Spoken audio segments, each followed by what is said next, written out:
طالبان وایي ناروې کې له بېلابېلو لوري سره پر ځینو موضوعاتو غږېږو. سلام، ستړي مه شئ. له ډېرې مودې وروسته د ژوند میډیا درنو لیدونکو وخت مو بخیر. دا چې زموږ په چینل کې یو څه مشکل له وجې موږ تقریبا ډېرې میاشتې وځنډېدو، نو دا دی بیا هم راغلو ستاسو په چوپړ کې ستاسو لپاره هر ساعت هر ګړی تازه خبرونه وړاندې کوو. نو تاسو هم ملتیا وکړئ او زموږ ژوند میډیا چینل در سره سبسکرایب کړئ او تر څو هر نوی خبر تر تاسو در ورسیږي او زموږ هر ویډیو لایک کړئ او ویې ګورئ. راځو خبر ته.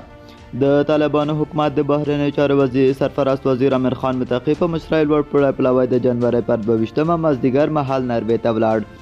دا پلاوی په اوسلو کې جوړېدونکې غونډې کې ګډون کوي. د طالبانو د حکومت د بهرنیو چارو وزارت ویان عبدالقهار بلخي په خپله ټویټر پاڼه کې لیکلي، حکومتي پلاوی به د نروې او یو شمېر نورو هیوادونو له استازو افغانانو سره په بشري مرستو، اقتصادي، سیاسي او ښوونیزو موضوعاتو خبرې وکړي.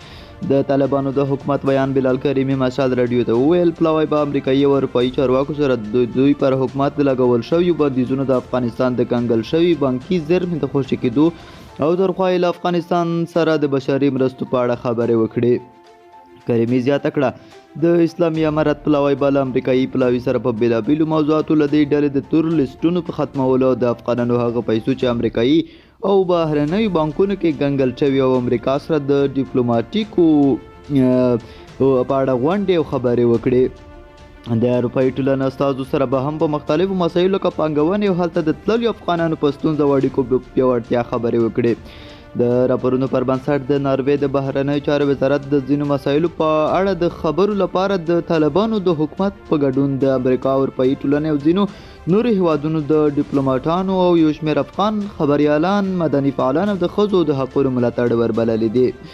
د طالبانو د حکومت یو ویان نملا سمنګاني وایي د دوی پلاوی به امریکایي او اروپایي چارواکو سره د دوی پر حکومت د لګول شویو بندیزونو، د افغانستان د کنګل شوي بانکي زیرمې د خوشي کېدو، تر خوا یې له افغانستان سره د بشري مرستو په اړه خبرې وکړې.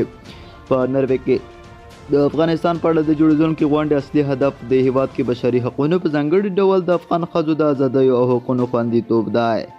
تر بیا ښې چارې.